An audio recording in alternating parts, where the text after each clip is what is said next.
Hi guys, welcome back to my channel. I am Shelby of Shelby and the Book Club, and if you are new here, welcome. If you are returning, welcome back, friend. How you been? How you doing? How your mom and them? So in today's video, because it is Women's History Month, I'm going to be talking about 10 new and upcoming authors that we may or may not have heard of, with books that are either already released or coming out later this year. So if you would like to discover some new authors, here you go. So I will be putting the book covers. I don't know why I couldn't get that out just now, but I will be putting the book covers on the screen. And I'm reading synopsi. Is it synopsises or synopsi? Whatever it is, I will be reading those off of the screen. Not off the screen. Jesus Christ, Shelby. Off of my handy dandy iPad. So if I'm looking down, that's why. It's because handy dandy, you know, Dora had her backpack. I have my iPad. So first we are starting off with Memphis by Tara M. Stringfellow. So this one I saw, it was on one of those lists, like maybe on Goodreads with things that are coming. And I saw the cover and I was like, I have to have it. Have to have it. Don't even really care what it's about. And then I read the synopsis and I was like, oh no, I see the vision. So it says, a spellbinding debut novel tracing 3 generations of a Southern Black family and one daughter's discovery that she has the power to change her family's legacy. In the summer of 1995, 10-year-old Joan, her mother, and her younger sister flee her father's violence, seeking refuge at her mother's ancestral home in Memphis. Half a century ago, Joan's grandfather built this majestic house in the historic Black neighborhood of Douglas, only to be lynched days after becoming the first Black detective in Memphis. This wasn't the first time violence altered the course of Joan's family's trajectory. I do not like that word, trajectory. And she knows it won't be the last. Longing to become an artist, Joan pours her rage and grief into sketching portraits of the women of North Memphis, including her enigmatic.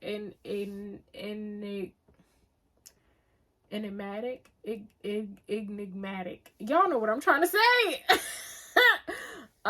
Neighbor Miss Dawn, who seems to know something about curses. Unfolding over 70 years through the chorus of voices, Memphis weaves back and forth in time to show how the past and the future are forever intertwined.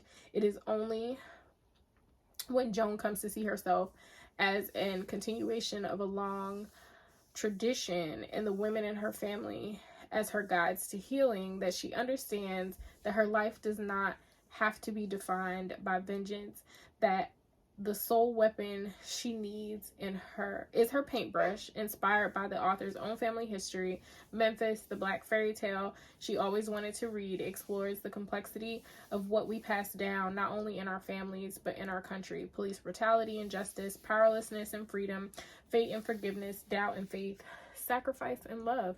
It sounds so good.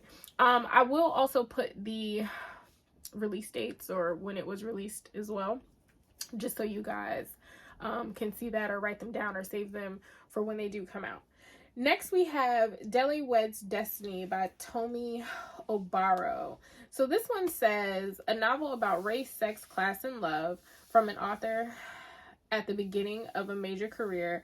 Tomi Obaro's sparkling debut tells the story of 3 once inseparable college friends in Nigeria who reunite for the first time in 30 years at a lavish wedding in Lagos for one of their daughters. Funmi, Initan, and Zainab first meet at university in Nigeria and become friends for life despite their differences. Funmi is beautiful, brash, and determined. Initan is homely and eager. What's homely mean? I feel like homely is an insult. Homely implies like big boned, like she wear house dresses, like she thick, and she make good collard greens. What's the Nigerian equivalent to like, Jesus Christ, what am I about to say on this channel? Jesus got me. you know how in the black community, when you see somebody with the thick arms, you just assume that they make good collards, macaroni and cheese. Just, that's, you don't know what I'm talking about? Okay, cool. Anyway, Enitan is homely and eager, seeking escape from her single mother's smothering and needy love. Zainab is elegant and reserved, raised by her father's first two wives after her mother's death in childbirth. Their friendship is complicated but enduring, and over the course of the novel, the reader learns about their loves and losses, how Fumi stole Zainab's boyfriend and became pregnant, and they friends? Excuse me. Oh, this is gonna be a mess. This is gonna be messy. Only to have an abortion and lose the boyfriend to police violence. What? Oh, that is ghetto. Oh, that is ghetto. How Enitan was seduced by an American Peace Corps volunteer, the only one who ever really saw her, but is culturally so different from him, a Connecticut wasp. What is a wasp? That raising their daughter together put them at odds. How Zainab fell in love with her teacher, girl, by a friend of her father's, and ruptured her relationship with her father to have him. Girl, sis, ma'am. Now, some 30 years later, the three women are reunited for the first time in Lagos. The occasion, Fumi's daughter, Destiny, is getting married. Enitan brings her American daughter, Remy. Zainab travels by bus, nervously leaving her ailing husband in the care of their son. Fumi, hosting the weekend of elaborate festivities with her wealthy husband, wants everything to go perfectly. But as the big day approaches, it becomes clear that something is not right. As the novel builds powerfully toward the big event, the complexities of mothers, friendships, the private wisdom each has earned come to bear on a riveting, heart-rending moment of decision. Deli, Weds, Destiny is a sensational debut from a dazzling new voice of contemporary fiction. It sounds like it's going to be very messy. Y'all got my, raw feelings just then and there. So there's that. Next, we have Shadows of Pecan Hollow by Carolyn Frost. The name sounds familiar. I may or may not have read something by this person before. I don't know. And I'm not sure when this one... Let's check the Goodreads app. I'm not sure when this one comes out or came out or what, because I don't think that one's a new one. So let's check. Fun fact, if my granny saw me up here with this wrinkled shirt on, done for me. Done for. Girl, I know you lying. Oh, okay. Because I was going to say, I done put all kinds of stuff in this. Okay, this one came out February. So this one came out last month. Okay, so it is new. Okay. I just had to check. So it says, set in 1970s and 90s East Texas, Shadows of Pecan Hollow is a literary debut about a scrappy young woman and the partner in crime she can't escape from. Perfect for readers of Where the Crawdads Sing and Valentine. It was 1970 when 13-year-old Kit Walker was abducted by Manny Romero, a smooth-talking, low-level criminal longing for the family and security she never had. She allowed herself to be coddled and groomed into Manny's partner in crime. Before long, Kit and Manny become infamous for their string of gas station robberies throughout Texas, making a name for themselves as the Texaco twosome. But as Manny's fatherly demeanor shifts to something darker and more violent, Kit is forced to reconsider their relationship and her own safety. In a flash decision, she leaves Manny at a holdup gone wrong. 13 years after her escape, she has made a home for herself and her daughters amongst the pecan trees and muddy creeks of claustrophobic town of Pecan Hollow. When Manny shows up at her doorstep, a new man.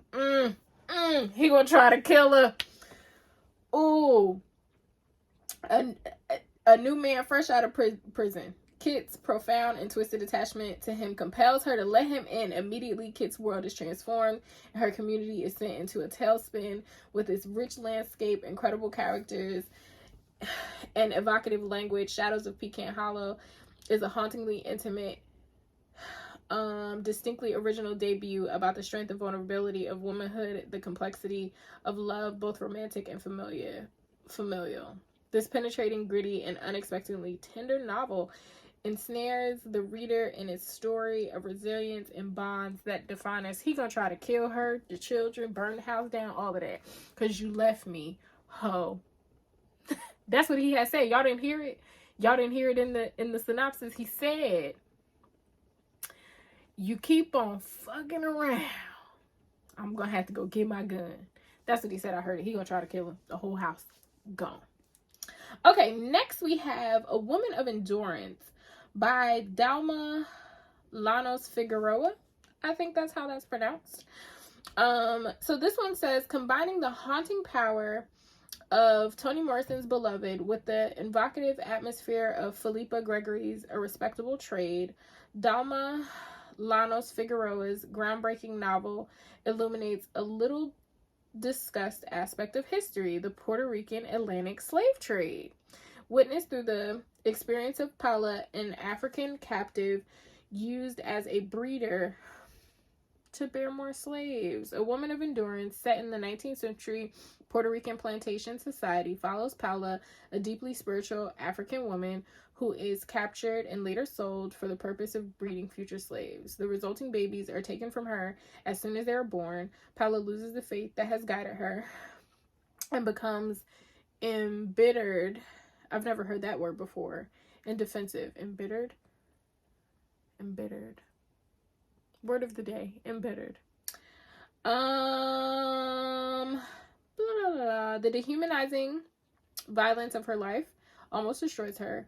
But this is not a novel of defeat, but rather one of survival, regeneration, and reclamation of common humanity. Readers are invited to join Paula in her journey of healing from the sadistic barbarity. I've never heard that word either. Barbarity. Of her first experiences, she moves on to receive compassion and support from a revitalizing new community. Along the way, she learns to recognize and embrace the many faces of love, a mother's love, a daughter's love, a sister's love, a love of community, and the self-love that she must recover before she can offer herself to another. It is ultimately a novel of triumph of the human spirit, even under the most brutal conditions. The only issue that I have with this synopsis is that it implies that if slaves just had self-love, they could overcome. We just gonna say whoever wrote the synopsis they didn't know what was going. We just gonna say they didn't know. Okay? We just gonna say that they didn't know. Because self-love or none, she was still a slave. I'm just saying. That's for all you people in the back too that be like slavery was a choice. All your thoughts ain't meant to be sound. Okay? Everything that you think ain't meant to come out of your voice box. All right. But that sounds good. I also think it's good to see a book about AfroLatinas. Is it AfroLatinx? Is that how I say it for the community? But y'all get what I'm trying to say. Excuse me, because I know that there is a lot of conversation about how y'all not black, but you are. Also, you're one of us. It's okay. It's okay. All right, next, The Dust Bowl Orphans by Suzette D. Harrison. So this one says, the dust cloud rolls in from nowhere, stinging our eyes and muddling our sentences. I reach for my baby sister and pull her small body close to me. When the sky clears, we are alone in an empty road with no clue which way to go. Oklahoma, 1935. 15-year-old Faith Wilson takes her little sister's Hope's hand. In worn down shoes, they walk through the choking heat of the Dust Bowl towards a new life in California. But when a storm blows in, the girls are separated from their parents. How will they survive in a place where just the color of their skin puts them in terrible danger? Starving and forced to sleep on the streets, Faith thinks a room in a small boarding house will keep her sister safe. But the glare in the landlady's eye as Faith leaves in search of their parents has her wondering if she's made a dangerous mistake. Who is this woman? And what does she want with the sweet little Hope? Trapped. Will the sisters ever find their way back to their family? California present day, reeling from her divorce and grieving the loss of a child, Zoe Edwards feels completely alone in the world. Throwing herself into work cataloging old photos for an exhibition, she sees an image of a teenage girl who looks exactly like her, and a shiver grips her. Could this girl be a long-lost relative who looks...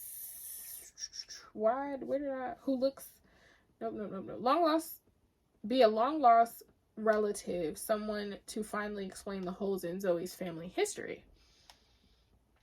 Diving into the secrets of her past, Zoe unravels this young girl's heartbreaking story of bravery and sacrifice, but will anything prepare her for the truth about who she is? A devastating, completely captivating story of family torn apart, fighting to be reunited.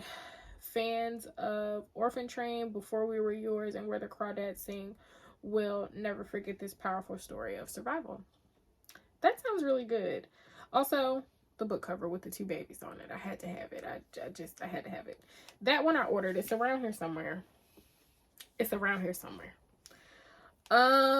Next we have the Hacienda. Hey Adela, you like that? Was good Bloomberg Spanish, wasn't it? Hacienda. That was good, right? Okay, it says Mexican Gothic meets Rebecca in this debut supernatural suspense novel set in the aftermath of the Mexican War of Independence, about a remote house, a sinister haunting, the women pulled into their clutches in the overthrow of the Mexican government. Beatrice's father is executed and her home destroyed when handsome Don Rodolfo, who? We just gonna call him Don, because all of this I'm gonna have to call the Deli to translate, because baby, when handsome Don, who wrote this? Beatrice ignores the rumors surrounding his first wife's... Oh, when Don proposes, I was missing a word. It wasn't y'all who wrote it. It was me. My bad. When Don proposes, Beatrice ignores rumors surrounding his first wife's sudden demise, choosing instead to seize the security his estate and the countryside provides. She will have her own home again, no matter the cost. Girl, not if you dead. But Hacienda San is Isdro. It's Citro. Is not the sanctuary she imagined. When Dawn returns to work in the capital, visions and voices invade Beatrice's sleep. The weight of invisible eyes follow her every move. Dawn's sister, Juana, scoffs at Beatrice's fears, but why does she refuse to enter the house at night? Why does the cook burn incense at the edge of the kitchen and mark his doorway with strange symbols? Because his ex-wife is haunting her own house. Baby, that was that lady's house. He killed her or something. We don't know. He probably did kill her though. And now she like, it's very reminiscent of Beyonce's Ring the Alarm. When Beyonce was like, ring the alarm, I've been through this too long. And I'll be damned if I see another bitch in your arms. Okay? She's not going to be in your house wearing the things that you bought for me, kind sir. That's what this sound like, but just the ghost. Which, I mean, job well done, because if you murder me, sir, you will never have anything nice ever again. Do you hear me? Because I have friends on the other side. I know you done seen Princess and the Frog. I got friends on the other side. You just wait and see. I think this is going to be good. I'm going to have to get a Google Translate to figure out how to say some of these names. But other than that, you know, Adela is really going to be sick of me and my Bloomberg Spanish by the end of whenever. And it also sounds like they need an old priest, a new priest, and a crucifix. Yeah, he probably gonna try to kill her too, because you know, you do it once, you do it multiple times. Anyway, next we have Scattered Seed by Francine Thomas Howard. This one says, 3 sisters navigate the horrors of the Middle Passage in a powerful historical novel about family honor and the will to live, by the author of The Daughter of Union City. Timbuktu, West Africa, 1706. Fola Shadi, the 14-year-old daughter of a professor. Not my best friend calling. She must be just getting off work. So it says, 14-year-old daughter of a professor of linguistics is sent south with her older sisters, Bibi and Adazi, to endure the painful ceremony that a girl on the cusp of womanhood is expected to. And I believe this town is pronounced Jin. On the banks of the Niger, the sisters' fate and that of their fellow Bambara is changed forever when they're kidnapped, marched toward grueling indignities of the Gori Island, and eventually hauled aboard an English slaver bound for the Americas. Before they are inevitably separated, Fola Shadi, Bibi, and Adazi plot to keep their memories alive. Drawing from her ancestry, Francine Thomas Howard gives an authentic voice to the horrors of the Middle Passage, and an empowered one to a girl who is determined to survive, to honor her father in Timbuktu, and to ensure that her and her sister's names will never be forgotten. That sounds like it's going to be a good one. That sounds like it's going to be really, really good. Okay, next it says Things Past Telling by Sheila Williams. Now, every time I hear the name Sheila, I think, oh, Sheila, let me love you till the money come. I'm gonna have to listen to that when I finish this. So this one says, the author of The Secret Woman tells the story of the brave and enduring women as indomitably as Ernest Gaines' legendary Miss Jane Pittman, in a breathtaking novel that combines the epic romance and adventure of Outlander, the sweeping drama of Roots, and the haunting historical power of Barracoon. Things Past Telling is a remarkable historical epic that charts one unforgettable woman's journey across an ocean of years as vast as the Atlantic that will forever separate her from her homeland. Born in West Africa in the mid-18th century, Miriam Priscilla Grace, aka Mama Grace, will live a long, wondrous life marked by hardship, oppression, opportunity, and love. Though she will be gifted various names, her birth name is known to her alone. Over the course of 100 years plus, she survives capture, enslavement by several property owners, the Atlantic crossing when she was only 11 years of age, a brief stint as a pirate's ward, acting as both a spy and a translator. Miriam learns midwifery from a Caribbean-born wise woman whose craft, quote-unquote, combines curated techniques and medicines from African, indigenous, and European women. This midwifery, is it midwifery or midwifery? Please correct me in the comments. Y'all gonna be telling me how to say all kinds of stuff before the end of this. Those skills allow her to sometimes transcend the racial and class barriers of her enslavement as she walks the razor's edge, trying to balance the lives and health of her own people with the cruel economic mandates of the slaveholders who view infants born in bondage not as flesh and blood children, but as investment property. Throughout her triumphant and tumultuous life, Miriam gains and loses her homeland, her family, her culture, her husband, her lovers, and her children. Jesus, my God, today! Yet, as the decades pass, this tenacious woman never loses her sense of self. Inspired by a 112-year-old woman, the author discovered in an 1870 U.S. federal census report for Ohio, loosely based on the author's real-life female ancestors, spanning more than 100 years. from the mid-18th century to the end of America's Civil War, and spanning across the globe from what is now southern Nigeria to the lands of the Caribbean to North America and to the land bordering the Ohio River. Things Past Telling is a breathtaking story of a past that lives on in all of us and a life that encompasses the best and the worst of our humanity. I think that sounds really, really good. So next we have When We Were Birds by Ayanna Lloyd Banwa, a mythic love story set in Trinidad and Tobago. Ayanna Lloyd Banwa's radiant debut introduces two unforgettable outsiders brought together by their connection with the dead.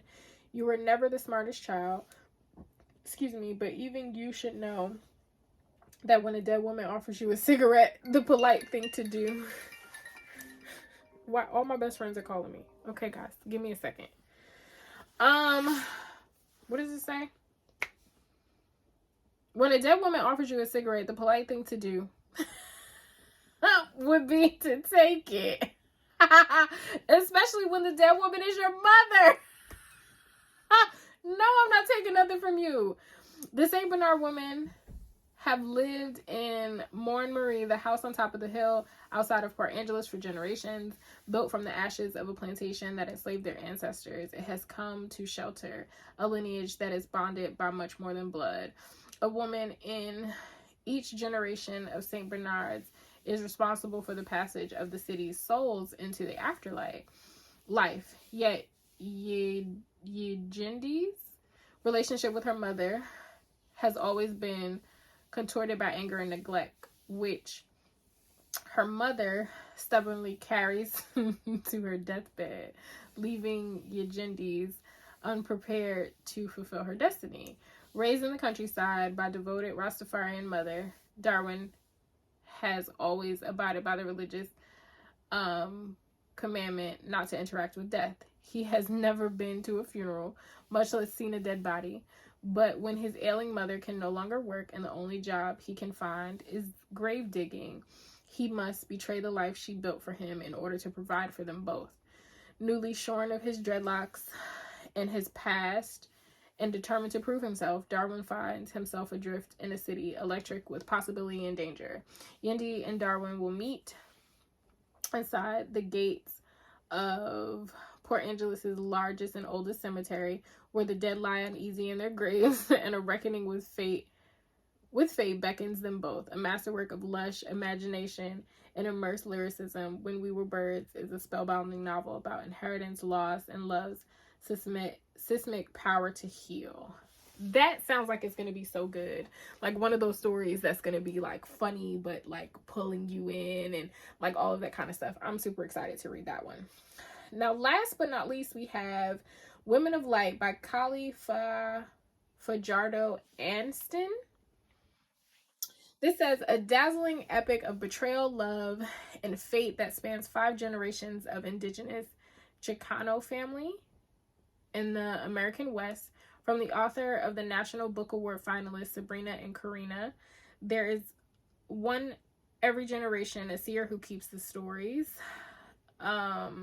Little Light Lopez, a tea leaf reader and a laundress, is left to fend for herself after her older brother, Diego, a snake charmer and factory worker, is run out of town by a violent white mob.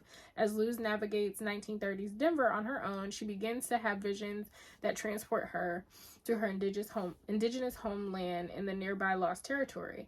Luz recollects her ancestors' origins, how her family flourished, and how they were threatened. She bears witness to the sinister forces that have devastated her people and her homelands for generations. In the end, it is up to Luz to save her family stories from disappearing into oblivion. Written in Cal Fajardo Anston's singular voice, the wildly entertaining and complex lives of the Lopez family fill the pages of this multi-generational Western saga. Women of Light is a transfixing novel about survival, family secrets, and love, filled with an unforgettable cast of characters, of all whom are just as special, memorable, and complicated as our beloved heroine Luz. That sounds like it's gonna be good too. I think I think it'll be good to read something about an indigenous family, because the last book that I tried to read about an indigenous family was a horror and I did not like it. So I think that's going to be good. But all of these books sound like they're going to be super amazing, and they're all about women overcoming one thing or another, which I think is super important. I hope you guys had a good Women's History Month. I hope you learned something new about a woman that maybe does not necessarily look like you. And I hope that you're always looking for new female authors to read. They are out there. Last year, that was my focus for the year. So if you are looking, there is a video up that I will try and tag somewhere on here where you guys can watch and see all what we read last year. Was that last year? That was last year. And yeah, so I love you if no one has told you that today, and I will talk to you soon. Bye, guys.